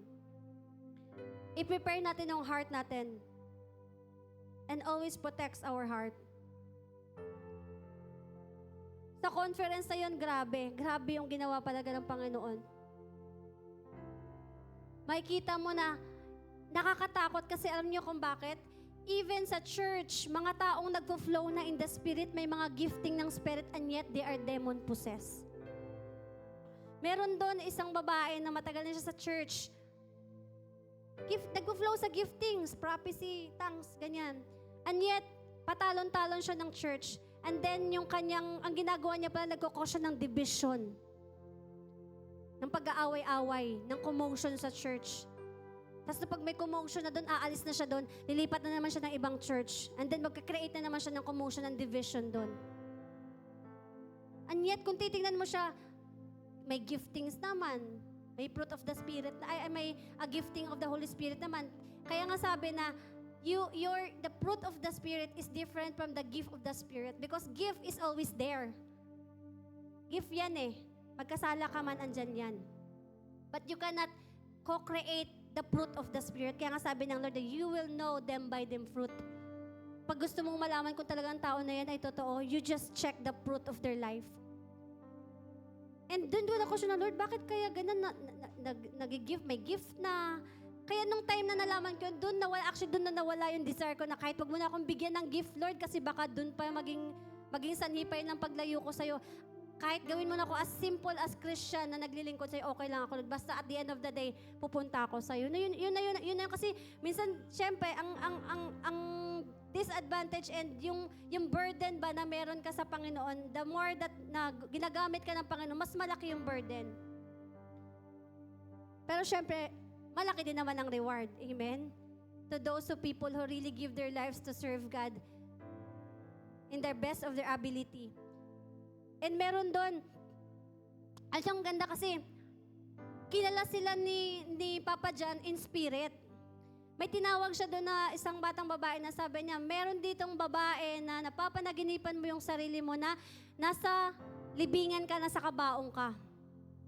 Ayaw ng babae, kasi demon possessed siya ng depression. Gusto siyang patayin ng spirit of depression. And we must also understand na yung mga spirit ng depression, oppression, that's a spirit of demons. And time na yon, ayaw niya talaga kasi natatakot siya. Si Papa John, sinabihan na siya ng Lord na ayaw niyang tumayo. But I will give him fire para mag-react and mag-create siya ng sound. Nung time na yon, nag-create ng sound. Sumigaw. There she is. Noong una na yon, may isa pang lumapit na babae na sabi niya siya. Pero sabi ni Papa John, hindi ikaw yung nakita ko sa spirit. Kilala niya in the spirit.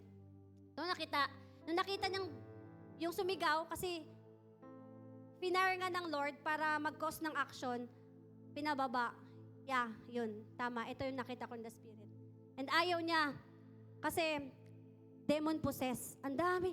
Doon ko naintindihan na imagine mo all that attended that are Christian and already flowing in the Holy Spirit and yet hundreds puro demon possessed. And hindi po nila alam yun na meron palang mga demonyo sa self nila. Amen?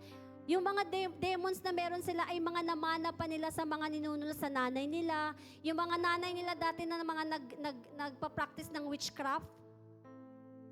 Hindi man sila, pero yung mga ninuno na napasa sa bloodline, it could be na nung bata ka pa, dinedicate ka na pala sa witchcraft, ganyan. May band, kumbaga, spiritual band sa enemy, and dapat yun yung ma-broke. Kasi andun yung root eh. Kaya sometimes pala, yung mga sakit na meron tayo, it's because of the band before na mga spirit sa buhay natin. May mga bukol na hindi maalis-alis, yung pala, hindi yan sakit. It's a spirit pala na sintomas lang nung dating product lang siya. So, ganun yung mga turo dun, ang gaganda. Maiintindihan natin na this life is really, maraming kayang gawin ang Lord. And meron dun, full talaga siya kulto. Binigay niya talaga yung buhay niya sa demonyo. And nandun siya ay para sirain yung gawain. And pinakita kay Papa John na, meron dito isa, ganyan. Tapos, nung na-deliver na, nagdrama na okay na siya.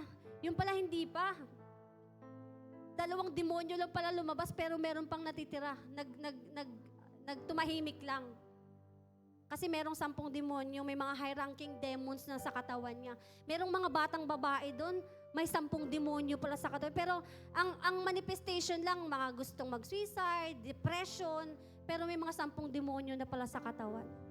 And nakakatakot. Kaya yun pala dapat sabi ni Papa Jan, kaya importante na kayo mga Christian, paano nyo palalayain yung mga ganito kung wala kayong alam?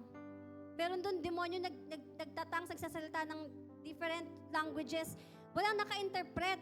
Ito na yung problema. Sabi niya, ito yung problema natin sa church. Pag may mga prophecy, may mga revelation, hindi natin ma-translate into kasi hindi natin mainawaan. Walang may gift. Na dapat yun ang hinihingi natin, gift of translation, para maunawaan natin yung mga deep things about God. Ang dami, sobrang ganon yung senaryo. Maya-maya may tinatawag, specifically, kilala niya in the spirit kahit hindi niya na-met. Meron doon binigyan ng gift para bumuhay ng patay. Meron pinalitan yung eyeball on the spot. On the spot, pinalitan yung 2 kidney. May angel na nag-reinstall. Ganon yung nangyayari. May mga iba't ibang creatures na bumababa sa bubong ng Cuneta Astrodome. Angels, gabing ang ganda talaga ng gawain. And may isang highlighted na gawain doon. Isang highlighted na event doon. May tinawag siya doon na, meron ditong isang lalaki na meron kang napatay na 3. And sabi niya, pag hindi ka nag-show up, on July, early on July, mamamatay ka. Kung ikaw na may napatay, tas may hiya ka, di ba? Papakita mo sa tao na mamamatay tao ka. But yet, that yung lalaki, binilangan siya. Kung mag-show up siya. Nag-show up siya. Sabi kasi ng Lord, this is your day. Nabibigyan ka ng grace. Yung sabi ko kanina na, kahit yan ay nakapatay pa, hindi natin alam kung talagang may appointed time sa buhay na. And sabi ni Papa Jan, this is the appointed time na bibigyan ka ng grace ng Panginoon para humingi ng tawad sa ginawa mo. And He will restore you and even use you. Amen? Ganon ka merciful, ganon ka. Hindi kasi talaga natin ma-fathom kung anong trip ng Lord. Anong trip ng Lord? Ano yung ways and thoughts and mind ng Lord, di natin ma-fathom bakit yun yung mamamatay tao ang gagamitin niya. Why not yung mga sobrang andun sa church, di ba? And doon ako na hindi mo talaga ma-judge yung mga tao. Meron doon, matagal na sa ministry, pero mga fully cult pala inside. So sobra, iba-iba. And the grace of God, bumaba sa lalaking yun, sa nakapatay. And inanoint siya, nagagamitin siya. Not to kill, but to protect. Amen? Ganun mag-restore ang Lord eh. I-rebirth niya kung ano yung ginawa ni Satan sa'yo. Kaya yung i-rebirth ng Panginoon. Kayang paikutin ng Lord yung buhay mo 360 degree. Amen? Kahirapan, gawin ka ng Lord na mayaman. Paano? Hindi natin alam. From sickness na nagsasuffer ka ngayon, maging healer ka pagdating ng panahon. Amen? We never know kung anong kayang gawin ng Lord sa buhay natin. But the main thing here is yung heart natin. Are we willing na ibigay sa Panginoon na gamitin tayo in any way, in every possible way na gamitin tayo ng Lord? Nasa atin yung desire. Sabi nga the limit of the capabilities is the capacity of your heart. Lahat tayo ay kinol, every giftings, every time na mga pwede mong gawin sa Lord, available po yan sa lahat. Pagiging pastor, available yan sa lahat, I believe. Pagiging kung ano man dyan, evangelist, available po yan. Pero conforme sa desire ng puso mo, conforme sa capabilities and kakayanan ng puso mo, kung kaya mo bang tanggapin at kaya mong paniwalaan na one day gagawin akong pastor ng Lord. One day gagawin akong healer ng Lord.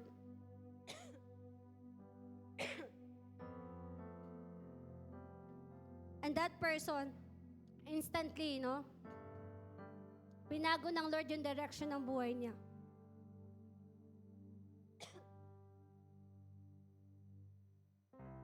And yung last na reminder, God never reveal yung mga maling ginawa nila to condemn or to judge. Tayo minsan, mga Christian, pag may nagkamali, ang bilis natin mag-judge. Ito, yung tao na yan, ganyan, ganyan. Ang bilis natin mag-judge. Pero pinakita ng Lord sa conference that God never judge. God will reveal kung ano yung mga maling ginagawa mo. And yet, God will restore you.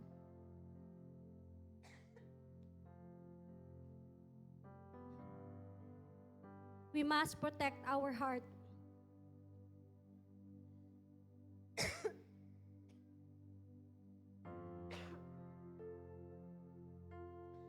We must protect our heart and don't lose your first love to God. So that's our last piece, no? Protect your heart.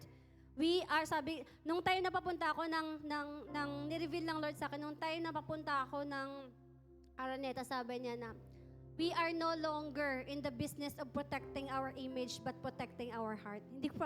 Sabi ko, Lord, ang galing kasi, saan galing yun? Hindi ko kayang isipin ng sabihin na ganun. Pero bigla na lang siyang may purpose pala, ilalagay ko siya sa toko ngayon. Sabi ng Lord, we are no longer in the business of protecting our image, but we are in the business of protecting our heart. From out of nowhere, nilagay ng Lord dun sa head ko. And God is good. Amen? Hallelujah. We must protect our heart. We must protect our first love to God. We must protect our spot in God. Yung position mo sa Panginoon, huwag mong sayangin at huwag mong hayaan na kukunin ng Lord yung calling mo. It's because hindi mo nilalakaran. Because if hindi mo nilalakaran, someone will. Amen? Kaya ganun ka-importante na dapat pangalagaan natin ang ating mga position. Let's protect and not lose our first love with God. Because many in the ministry na napagod na, kaya napapansin nyo minsan, sa ministry, pag napagod na, marami kayong maririnig na, ay, napagod kasi ako sa ministry, that's why nag-stop ako. Ay, na-discourage kasi ako, kaya nag-stop ako. Because the foundation is wrong. And they already left their first love with God.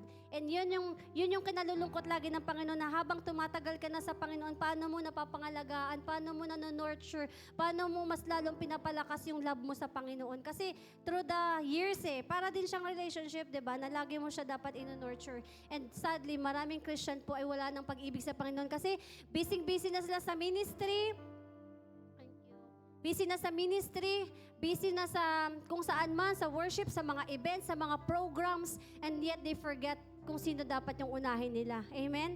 And the moment na pag ang Lord nag-promise sa atin ng blessing, busy na tayo kung saan yung blessing na yun, and yet we forgive what are the main foundation why God called us in the ministry, to serve, and to love God, and to love other people. Amen?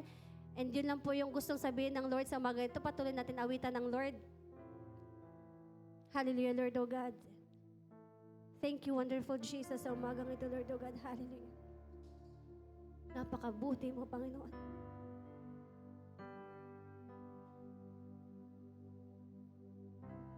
Awitin natin yung deeper in love. Hallelujah.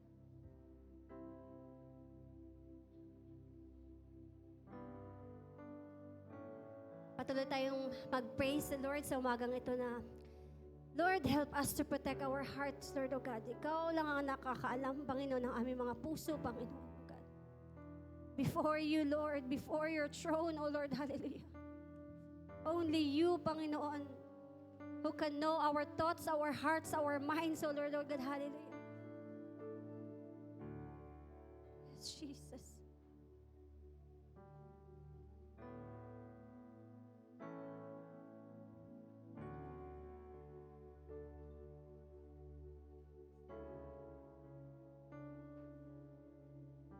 Patuloy natin kausapin ng Panginoon sa umagang ito. Hallelujah.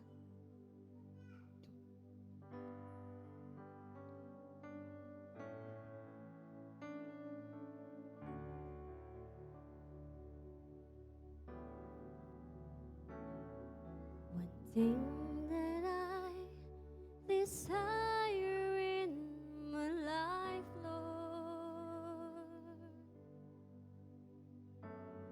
the thirst and hunger after you alone.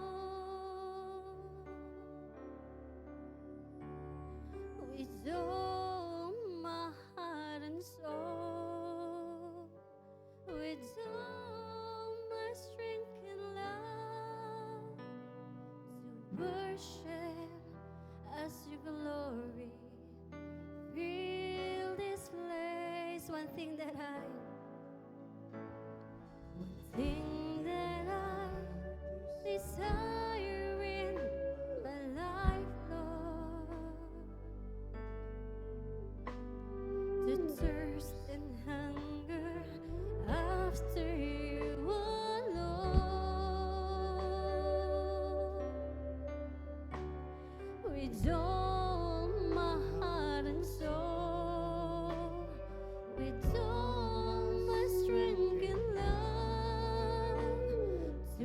worship as your glory fills this place. Deeper in love with you, deeper in love with you. I love you more than anything in life. Deeper in love with you, deeper in love with you. Oh, how I love you. Minsan paawitin natin ito, nagmumula sa ating puso. Gawing natin itong panalangin sa Lord. Thing that I desire in my life, Lord, the thirst and hunger after you alone.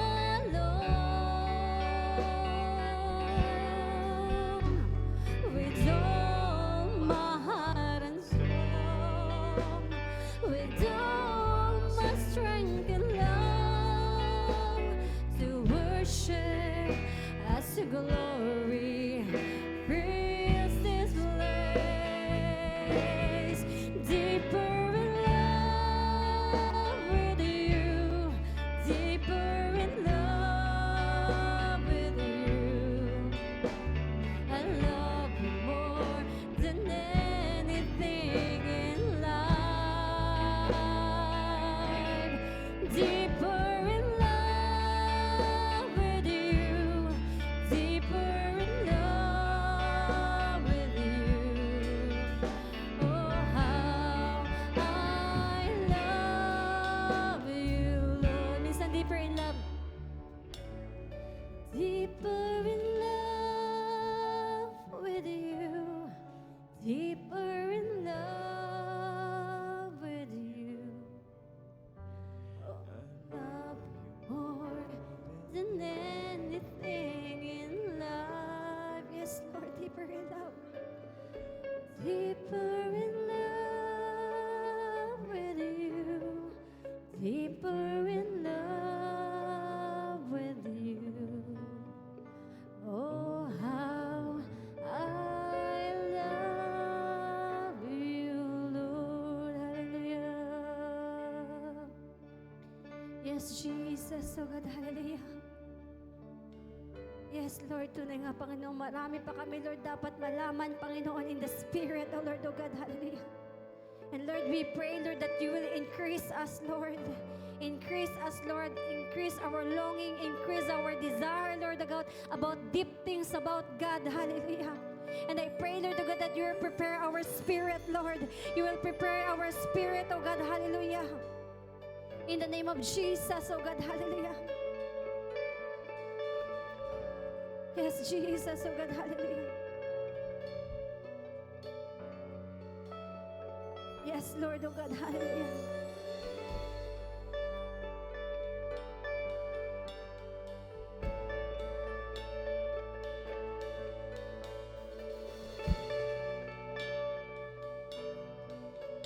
Hallelujah, Jesus. Patuloy nating sambahin ang Panginoon sa umagang ito. Hallelujah. Patuloy tayong magpasiyasat ng ating mga puso sa Panginoon. Hallelujah. The Lord is talking with us. Hallelujah. We have the right, we have the right attitude of our hearts. Hallelujah. Yes, Jesus. Oh God, hallelujah.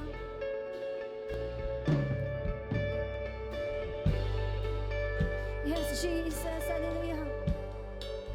Yes, Lord. Hallelujah. Hallelujah, Jesus.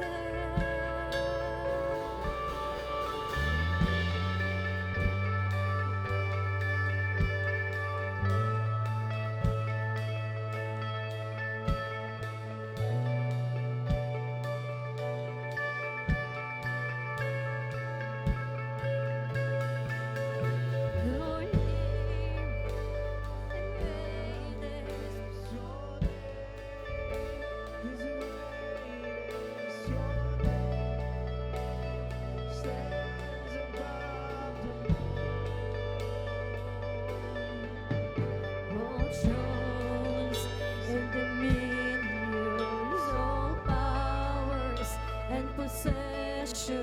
Your name stands above them all. Your name, hallelujah. Your name is the highest.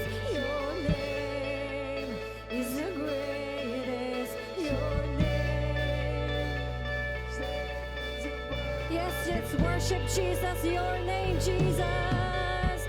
Your name.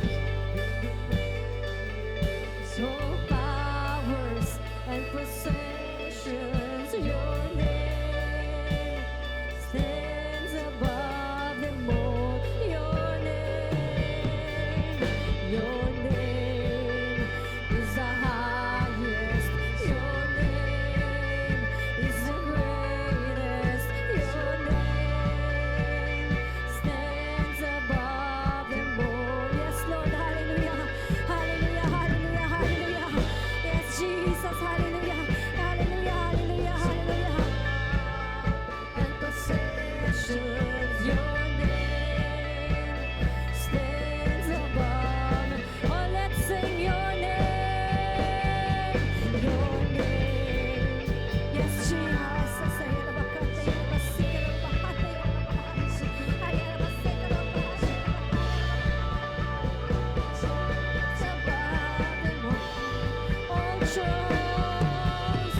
all thrones and dominions, all powers and possessions, your name stands above them all.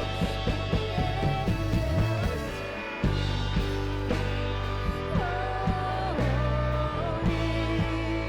all creations cry.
Hallelujah, Jesus.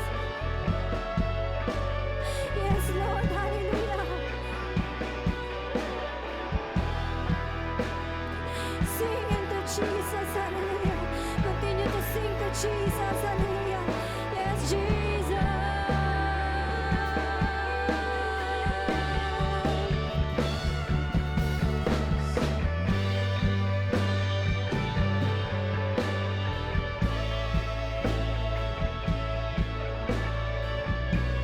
Yes, Jesus, oh God, hallelujah.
nations cry, holy, you are lifted high, holy, holy forever.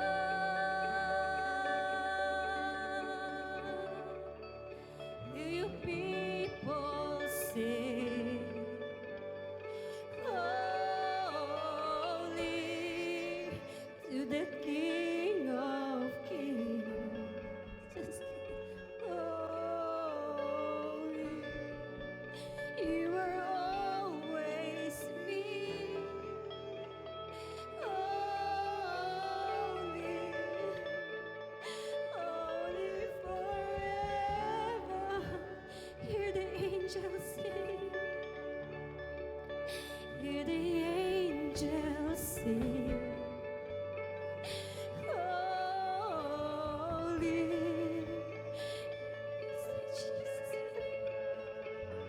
yes, Jesus.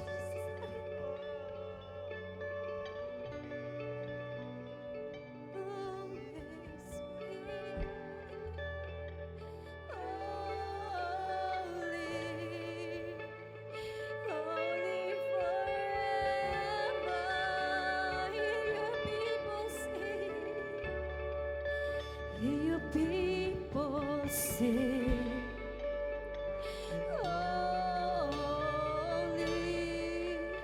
to the King of Kings.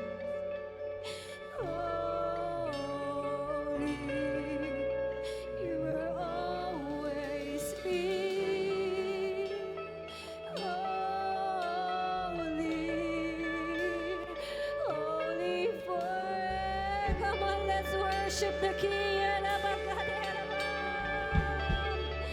Hear the angels cry, holy, creation cries,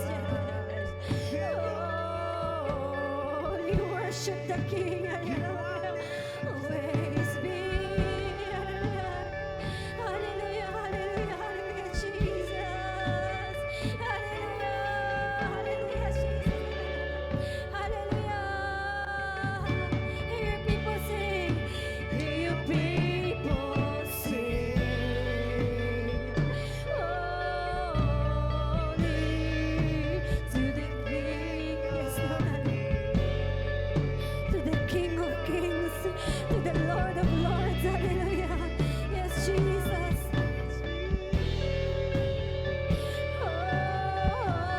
Holy, holy forever. Will you be restored? Hallelujah. Hallelujah, Jesus. Hallelujah. Hallelujah, hallelujah, Jesus. Yes, Lord. Fill this place with your glory, Lord of God. Hallelujah. May the angels impart, Lord, of the glory, Panginoon, O God, to your people, O Lord. Hallelujah. Impart the glory to your people. Hallelujah. Glory, glory, glory, glory, Lord. Impart the glory to your people, Panginoon. Hallelujah. May they feel the glory of God. Hallelujah. Yes, Jesus. Hallelujah. Let your glory explode in this place, O Lord. Hallelujah. Yes, Lord. Hallelujah. Hallelujah. Hallelujah. Yes, Jesus. Hallelujah. Yes, Lord. Hallelujah. Jesus.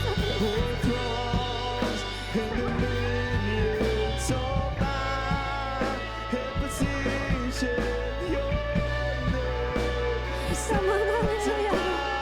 Yes, Lord. Fill us with your glory, Lord of God. Hallelujah. Fill us heart with your glory, Panginoon. Hallelujah, Jesus. Thank you, Lord. Hallelujah.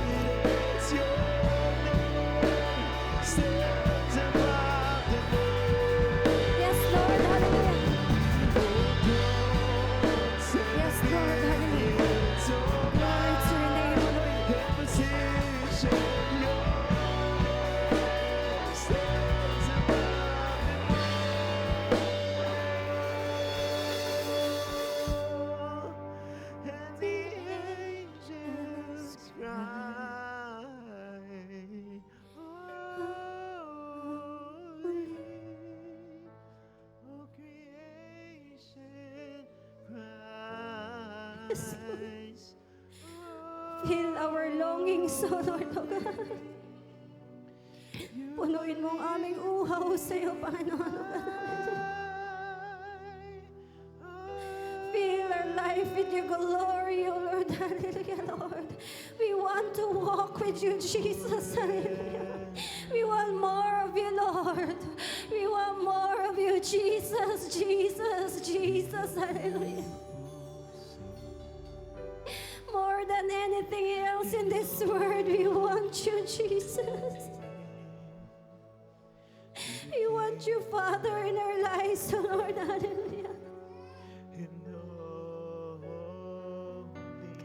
Fill our hearts, Lord, today, O God.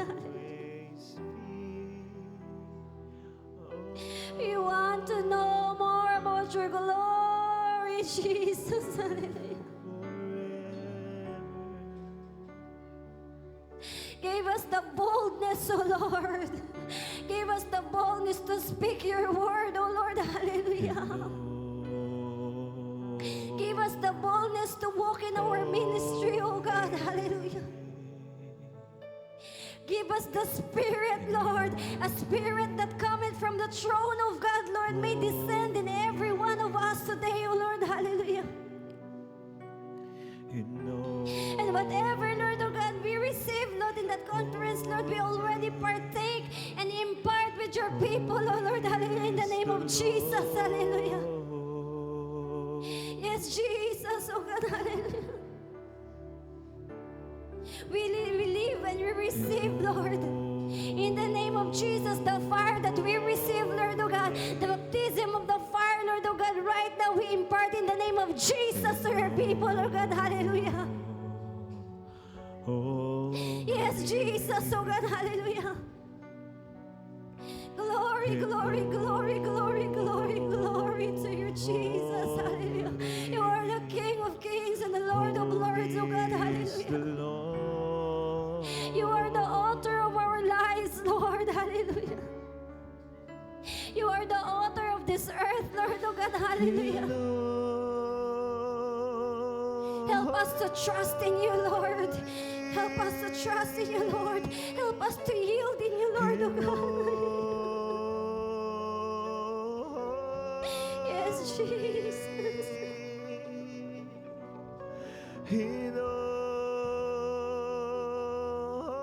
Yes, Lord, oh God. Punuin mo yung mga anak, Lord, na mga nauuhaw, Panginoon. Ang mga kapatiran namin, Lord, oh God, na wala sa lugar na ito, Panginoon. Ibalik na sila, Panginoon, sa lugar na ito na makasama namin na magsamba, Panginoon. Hanggang sa iyong pagbabalik, Lord, oh God, hallelujah. Abutin mo, Lord, lahat ng mga nanghihina, Panginoon. Restore, restore, restore. You said, Lord, this is the time of restoration, oh Lord, with our relationship, Panginoon, oh God, hallelujah. And it's time for us to move, Panginoon, in your kingdom, oh God, hallelujah. Yes, Jesus, oh God, hallelujah. Thank you, wonderful Jesus. Thank you, wonderful Lord. We are so expectant, Lord. We are so excited of the great and mighty things, Lord, that you are gonna perform in our lives, Lord, oh God. Hindi man kami karapat-dapat, Lord, but we are here, Lord. We volunteer ourselves, Lord, that you are gonna be use us in your kingdom, Lord. In the end time harvest, you will help us. You will gonna use us mightily, Lord, oh God, hallelujah. Not by our own strength, Lord. Not by our own might, Lord, but by your Spirit, oh Lord, hallelujah. Help us to be strong, Lord. Help us to be bold, Lord, oh God, hallelujah. And I pray, Panginoon, lalo mo kaming i-bind with your love, Lord, oh God. And continue, Lord, oh God, to seek our hearts, Lord. Continue to help us to protect our heart, to protect our first love, Lord, oh God, hallelujah. To remind us, Lord, oh God, that the simplicity of our relationship with you, Lord, oh God, is just me and you, Panginoon. It's just our heart, Lord. It's just our heart, oh God, hallelujah. Make this heart pure, Lord. Make this heart pure. Remove all of the impurities in our heart. Remove all the unforgiveness in our heart, Lord. Remove all the hatreds, Lord, the pain, Lord, the past pains that we received, Lord, oh God, the inflicted pain, Lord, the depression, the oppression in the name of Jesus, Lord, oh God, hallelujah. I-remove mo, Panginoon, sa aming mga buhay, sa aming mga puso, Panginoon, and replace a new heart in us, Lord, oh God. A right heart, Panginoon, a right attitude of our heart, oh God. I-install mo sa amin sa umagang ito, Lord, oh God. Forgive us, Lord. Broke this heart, Panginoon. And restore it, oh God, with a new heart that coming from your throne, oh God. Hallelujah. Maraming salamat sa umagang ito, dakilang Diyos. Thank you for your presence, Lord. Thank you for your glory. Thank you for your word, Lord. For reminding us, Lord, oh God, that you love us so much, Lord. Napakalaki ng pag-ibig mo, Panginoon, sa sanlibutan. Kaya binigay mo ang iyong kaisa-isang anak, Lord. Your love is so big. Bigger than our sins, bigger than our mistakes, bigger than our weaknesses, Lord, bigger than our fears, oh God, hallelujah. And may your love cover us all, Lord, oh God, hallelujah. And may we walk in your love, Lord. May we walk in that love, Lord, hallelujah. Change our heart, Lord. The heart of stone, oh God, the callous heart, remove it, Lord, oh God. There's no impossible to you, Lord, oh God, hallelujah. All things are possible. If your presence is there, all things are possible, oh God, hallelujah. Kaya maraming salamat sa umagang ito, Panginoon. We bring all the glory to your name, oh God, hallelujah. We praise you, Lord. We glorify you, Lord. We love you, Lord. We honor you, Lord.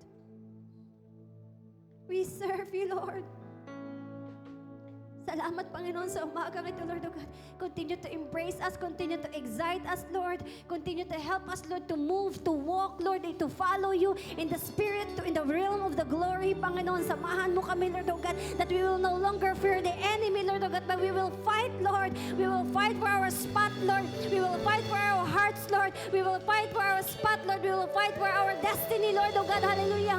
We will fight for our destiny, oh God, hallelujah. And we will not, hindi kami papayag, Lord, na agawin ng kaaway ang aming mga destiny because of our weaknesses, because of our imperfection, our infirmities, Lord. Take away, Lord, our infirmities in the spirit and restore it, oh God, hallelujah. At hayaan, Panginoon, Lord, oh God, na dumating sa amin, Lord, ang timeline mo, Panginoon, na gagamitin mo kami mightily, Lord, great and mighty things, miracles, signs and wonders, healing, Lord, oh God, gagamitin mo kami, Panginoon, hallelujah.